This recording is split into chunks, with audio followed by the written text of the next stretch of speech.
and welcome to Mistress M and Boo. Boo Boo. This week we're talking about fantasies. I've had a couple of letters about fantasies, one of them in particular.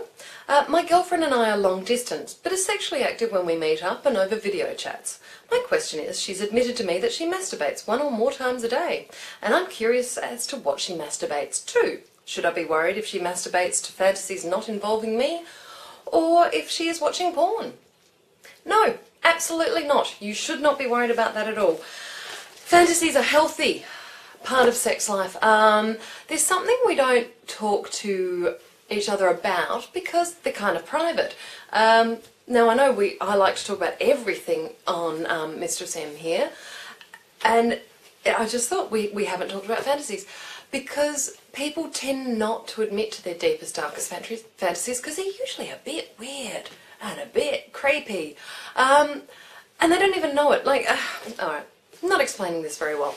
Okay, we've all got the fantasies we admit to. We all go, oh yeah, Brad Pitt or Johnny Depp, or oh yeah, girls in a threesome, or anal sex with a woman, or whatever. The standard fantasies that we think are socially acceptable. And then there's the ones that we have privately, the scary secret ones that we wouldn't tell other people necessarily. This guy here has done an amazing bit of research about sexual fantasies in Britain. And I'm sure it's not just the British who are this kinky. I'm sure it's the entire world, but this happens to be set in Britain.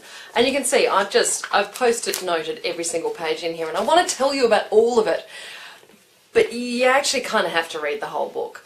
But the point is that there's sexual fantasies in here about the weird, like Margaret Thatcher and the Queen. That's somebody's sexual fantasy. I mean, ooh.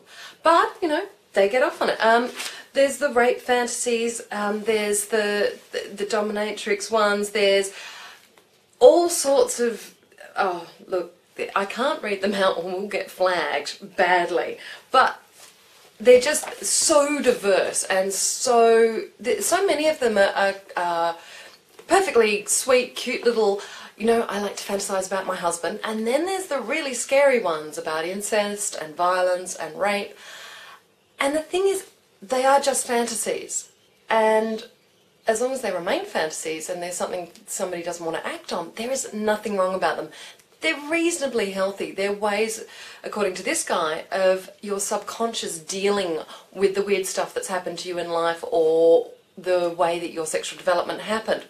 So it's, yeah, as long as it's not affecting your life and not being, you know, making your life worse in any way, it's okay. If you do have an issue with some of your fantasies and you think they're a bit too dark and scary and you're worried that they're taking over a little bit, then go and see a psychologist and have a chat about them, and they can talk about where those issues come from.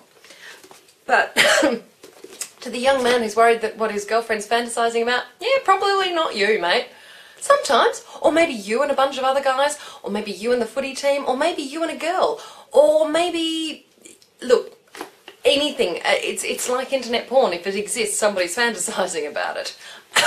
So don't be threatened by other people's fantasies. Don't be worried about it. They are a natural, normal part of our sex lives. And if you have a really weird, creepy one, I bet you someone else has a really weird, creepier one. So fantasies are okay. Be happy with them. And if you don't have them, it's alright. They're there in your subconscious. You just don't know about it. You'll find it sometime, someday, if you want to.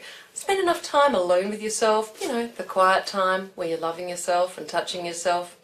And have a good old dig round in your subconscious and see what's there.